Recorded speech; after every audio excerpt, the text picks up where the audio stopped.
Well, howdy again, folks and Photoshoppers. We're going to truck on into lesson number 5, believe it or not. And this entire tutorial gives you greater control over selecting pixels. So what do I mean? Well, so far, you've been selecting portions of your images. The very first tutorial we did the Elliptical Marquee tool, and an ellipse is just a circle, right? With irregular width and height. You've got these other ways of selecting, to conform to the shape of an object. But what happens if your object is a little bit different, or has irregular shape, or it has a consistent color? I mean, what is it you can do to extract some things? And I always have to laugh at myself a little bit because I tend to sometimes forget to not save. And in this case, I've already chopped the 5 out from here and pulled it over here. So the question is, how did I do that? Okay, well, if you look at that number 5 there, I'm going to show you a tool that can pick up things that are sort of blue or red or pink for that matter.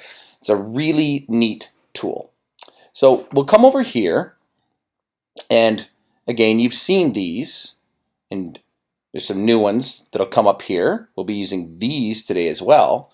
But when it comes to selecting things, Photoshop this is kind of new. This quick selection tool is just a gift. It is. It's so wonderful because the quick selection tool is smart enough to look around itself and pick up things of uniform color. See that?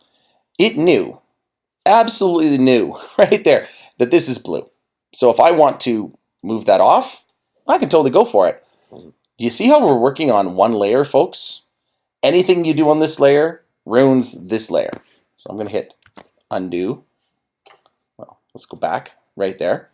The good old-fashioned way of selecting things based on their color, and in some open source programs you'll see equivalents of this, is the Magic Wand tool. So W, you can remember wand, W.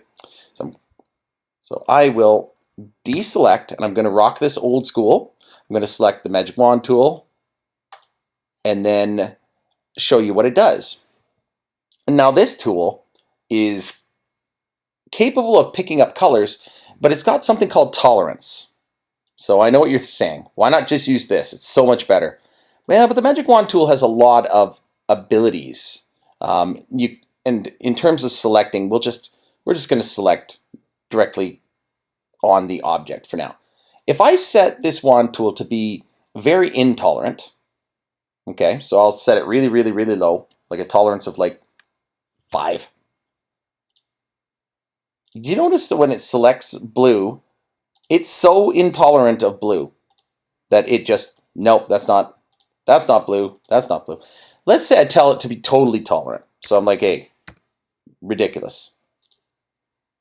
Whoa, it didn't just get blue, but now it's like, no, anything kind of dark will do. Ho-hum, I'll grab everything. It's like, what the heck is that? So let's set this to 32 and hit Control D. When I set it to 32, it's somewhat intolerant, but it's picking up typical blue hues here. Now, there's a trick. If I hold down Shift, you'll see a little plus sign, right? Pay attention right here. This little plus sign is me adding.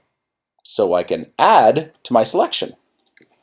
Now if I hold down Shift and I keep going, it's painful, but I'm pretty well getting my whole selection. And using the Move tool, I just grab it, you can see, wow, that's actually pretty good. So I'll deselect now. So a tolerance of 32, it's pretty low. You can monkey around with it a little bit. If I set it to 40, it's considering blues to be blues. So it likes that. Holding down Shift. By the way, if you want to take away, you can just hold down Alt. Hold down Alt like this. You can remove color sections, but we're trying to add, so it's not bad, and voila, I've got that. That's what I did, bringing the number 5 over like this. And I just put it over here, and right now while it's selected, I could resize it, make it a little bit bigger. If I do that, now one thing is you can't resize when you're on the move tool. I've always found this to be really frustrating. I've got all these pixels I want and I want to make it bigger. So what I do is I sneak over, just over to this one, and if I right click now, I can choose to transform the selection, and now I can make it bigger. A word to the wise, press shift so that it stays uniform for width and height. If you don't do that, here's what happens, right? You could do this. I mean, if that's what you were looking to do, that's great, but it looks all clown college-y, so no. And I like clowns, just a saying. So if you resize something, you're stuck until you hit enter to accept the size. And then, because your pixels are selected, you're stuck because you have to deselect. So hit Control D, or on a Mac, you hit Command D, and you're free. All right, so the idea is I'm going to make a nice little sort of little montage over here. And I need to get these things. So I'm going to use a lot of tools. So we used this one. Okay, I would use this one currently. It's just so much faster. And it's also, I have a tutorial on selecting hair. Hair is a very tough thing to select for, especially against backgrounds. Imagine a blonde lady in a wheat field. How are you going to separate her hair from that wheat field background? This is the tool that does it, and it's amazing that it can, because in the good old days, we just chopped the hair and it looked terrible. We offended people. So let's not do that. I'm going to get this little number right here, and I'm also going to show you a trick. Because it's an oval, I'm going to go to the marquee tool that's like an oval. And I'm going to do a trace like this, so you can see what I'm doing. But you see, right now, with my left mouse button, all I can do is resize this. Here is a killer trick. Hold down the keyboard, and you can move it, but you don't let go of your mouse. So I got my left mouse button pushed down, and then I'm just kind of resizing this, and then I'm matching it up. I'm kind of going like this, kind of like this. It's not bad, because I got to get it to look like an egg. It's looking good, looking good. And I don't want any of that gray. So let's just get this a bit better. That's pretty good. Okay, so not a bad nabbing here. So again, the move tool functions as a cutting tool. I just chop that over and put that, let's put it kind of down here in the lower third. Right? Now, I want to change its dimensions, shrink its pixels. So I get off of the move tool and I freely transform this, and at this point, I mean, this, if you wanted to turn it sideways, like I haven't done this before, but let's say you wanted to do that and give it this kind of an effect, right? You can. Looks kind of interesting. You know what? Let's maverick this tutorial. Let's do that. Okay, and I like it, and that's where you're living. Okay, not too bad. Actually, I lied. I want to move it over just a little bit. Yeah, that's better. See? Being picky is a good thing. So this has had its pixels ripped out. This little floral number up here is next on my list. So I want to work on this. Let's get rid of the history menu. There we go. Okay. Now, holy moly, you probably know that you could get this with color, right? By its colors. You could go to this, oops, you could go to this tool and you could do this. Okay, and but you see that little mistakes it makes? This tool, when it hits light regions, is picking based on color. So that when it got really close to the edge of this flower and this white background was nearby, it made an oopsie and thought it should select the white background. So this tool isn't always the best. Sometimes you can spiral out and you're just, oh, look how good that is, right? So sure, I have that, but let's rock this old school, okay? When you see the old school tricks, you'll love them. I'm going to put a selection box around this, okay? So there it is. Looks pretty good. Now, when I go to select my flower, I could use more than one selection tool. So right now I'm interested in all these, but if I drag this, I'm going to get the white pixels outside too, and I don't want those. I just want the flower. So here's a neat old school trick. Oops. Be good. There we go. So what I wanted was the wand tool. Now that I have my wand tool, what I can do is I can, inside of here, I could say what I want to select. So I could say select inverse. Oops, not yet. I'm not done yet. So I could take away, actually the easiest way to do it is to take away the white. So if I hold down, the whole thing is selected, but let's take away, by holding down Option, take away the white regions. Ooh, Control Z. Ha, had it. 1 second. All right. So I have the entire selection, right? And put on to clinic. Come here, you. So all the pixels, and I want to disinclude. Make sure I got that. And I want to disinclude the white ones. Ha, that's what I wanted. So you see what happened there amongst all my bungling? I had everything, white pixels and flowers selected, but white is such a uniform color that you could say, hey, get rid of it. And when it gets rid of, within that box, when it got rid of the white pixels, this is all that was left. This isn't considered to be just white. So at a tolerance of 40, that totally worked. And now, sure as shooting, I can grab this flower, bring it over here. And sure, you lose a little bit on the edge, but all right, you caught me. It's not perfect, but it's pretty good. I'm gonna free transform this. Gonna make it smaller. Looks good. And looks kind of artistic. And I'll accept that by returning or hitting enter and deselecting. Not bad. All this, by the way, is just going to go bye-bye. I'll crop this out later. So we come down here and I sort of look at, well, how am I going to get these into the collage? Well, I certainly know, right, that I could elliptical marquee this thing.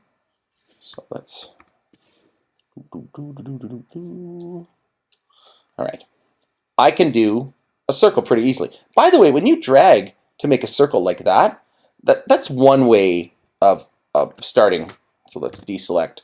If you hold down Shift, oh, I have to be on it. There we go.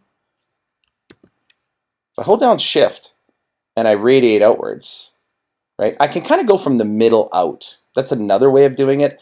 I'm not a big fan of that. I think simpler is better. So if you can get the circle just right, hold down the Shift key, let it up when you resize, hold down Shift to get it where you want it. Looks pretty good. And there you go. So I've got this planet Earth color. So this is neat. You can have a little fun here. What we'll do is we'll move it like this. And what I really want to do is I want to do something about, I want to change the colors. So if you've ever seen a color palette, the warms and the colds are opposite. So if I tell this to invert its colors, this dark region should go light. And this, I want you to make a prediction. What do you think the opposite of yellow is? Okay? Because what we want to do is we want to invert the color. So, adjustments, and then there's invert. Check it out. So let's go back. I did that pretty quick. Image, adjustments, and it's hiding here. On my machine, on the Mac, it's Command I, but we'll just go through the menu to keep things simpler, okay? It's probably Control I on the PC, since Control is the master key on the PC most times. So when I invert the colors, I get this, and it looks cool. So you kind of have a whitey silver, and the opposite of the yellow is the blue. Yep, color spectrum, folks. I'm going to move this over here, and I'm going to do sort of this neat little thing. I haven't deselected it yet, because I'm going to show you sort of another little superpower, another thing that you can do. We're going to make this a little bit larger.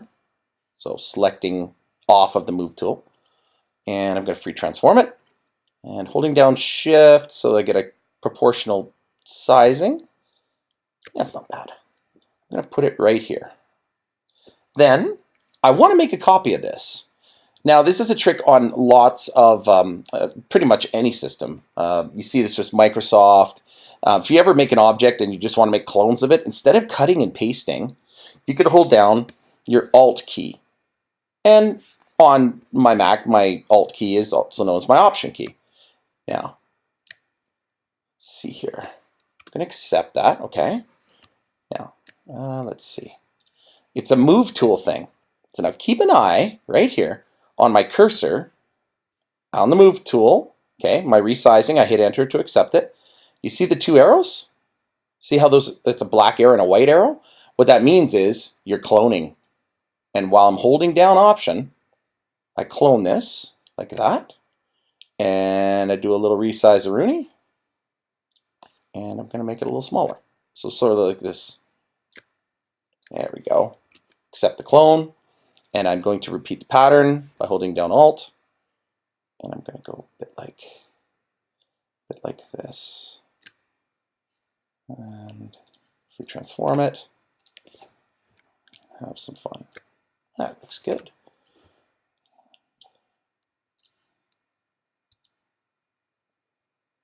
So much less work, little tricks. And there's always more tricks coming up. Undoubtedly, there's Photoshoppers out there probably saying, there's an easier way you could do that, And I'm like, yep, you're absolutely right.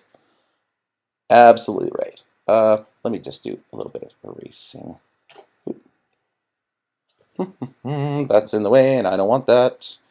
No, it's fine. I'll clone it. One more clone. Doesn't really matter. And a little free transform, and I'll clean that up.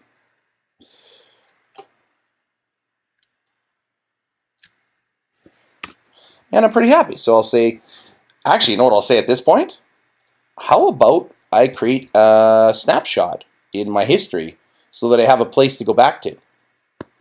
Snapshots are stored right here. So phase 1. I mean, you could be more descriptive if you want. That's up to you. Put that away. Nice. So let's do a little tidying because I'll have to deselect. You can't do anything until you deselect. You're wondering why, oh why can I not do anything? And it's largely because you haven't finished with what you were doing before. So I just want to do a little. This is that there. Okay, that's fine. All right, so it's starting to look pretty good. I've got a few more tools down here I have to get. So let's have a little bit of fun.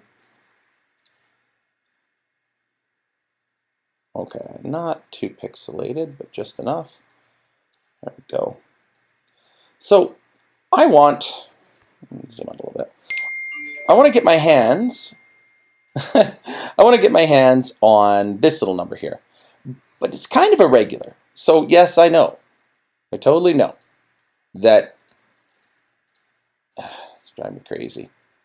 Clicking on this and not getting, there we go. I could do this, right? But you see how it makes a mistake? So it's not quite perfect. So what I want to do is I'm going to go really old school. I'm going to go to the Lasso tool. So when you think about lassos or lassos, what you want to select is one that makes sense. All right, wake up. There we go. This one is just a freehand tool. So you're selecting manually around things, and you have to connect from start to finish. Okay, that's great, but you better have a steady hand when you're using a mouse. Okay, so that's a bit problematic. So what we want is we want to get at the other tools. There we go. The magnetic lasso tool has some neat features. If I zoom in, you'll see what I mean. This one's a little smarter. It's capable of doing a trace, but it's looking at the edge really closely. And right here, I'm clicking to help it out.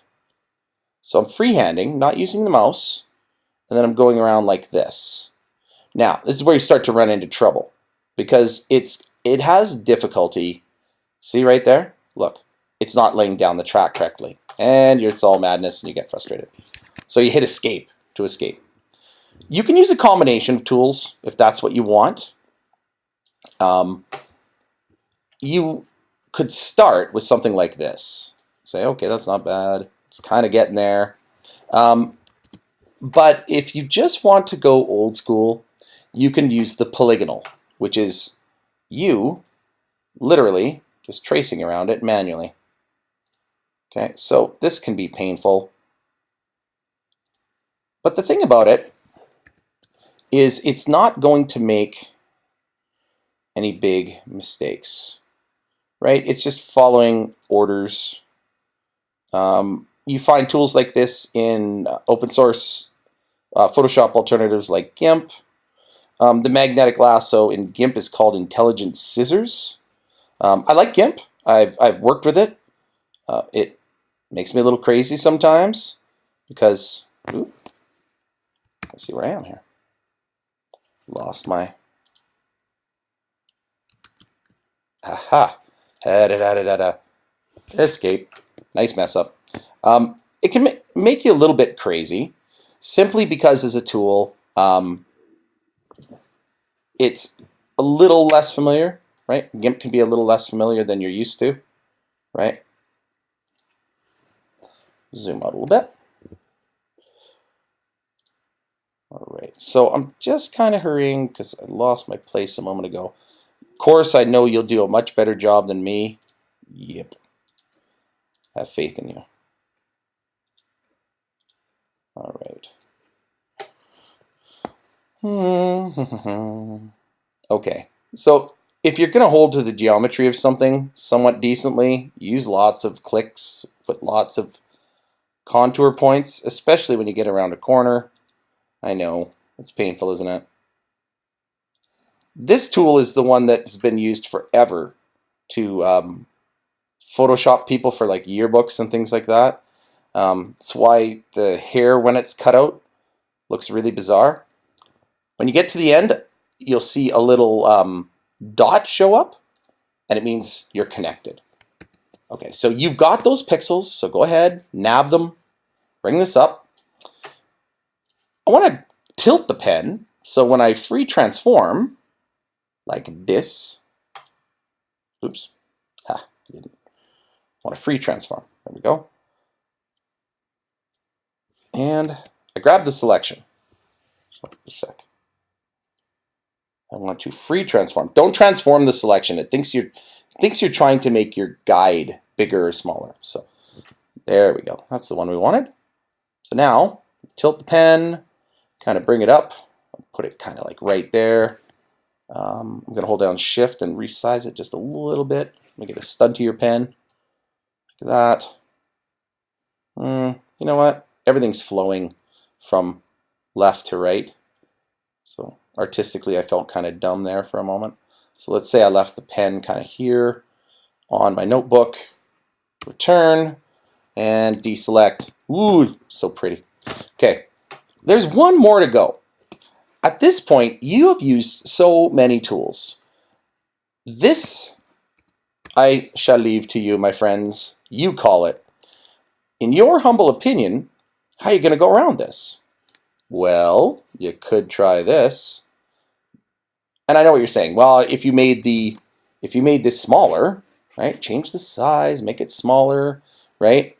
You could just kind of go like that and keep adding to the selection as you go around, and gray on gray, you get in trouble. You could hold down Alt, take away, do that, right? Then it looks choppy and ridiculous. You just need this. Imagine trying to pull this out, right? Similar tones on similar tones. Yikes. You can actually use a variety of ways to get at this. You can, now that you have the tools and you know about hitting Option to take away or adding to your selection. So you could go You could go like this, right? Looks good. And then I want to take away from this selection. So let's say, just for fun, if I hold down Option, I can say I want to remove, try to remove these overlapping things. That didn't look very good. Quite honestly, to make this one easy, the edges aren't that bad. You could get by with one of these tools. I don't know which one. I just can't seem to figure it out. Anyways, when your collage is done, all is said and done, it looks all pretty, okay? You're supposed to take this lock and put it up here or here, wherever you'd like. But when you're done, you take the cropping tool and you say the only thing that you care about is this. So a little bit of some background isn't a horrible thing, right? Let's kind of go like that. And once you have your lock in here too, you just double click and your collage looks great, right? Kind of, yeah, no, this is very, very busy, but it's still fun. It's just a tutorial that shows you how you can use the tools at your command. So you go through quite a bit in this one, folks, because you learn that with Shift and with Option, you can use more than one tool to add to or take away from your pixel selection. And please don't ever forget about the select inverse feature that you'll see up here when you're working with your tools. It's really quite handy. So, thanks folks. That's another tutorial. And yeah, thanks for listening. Ciao.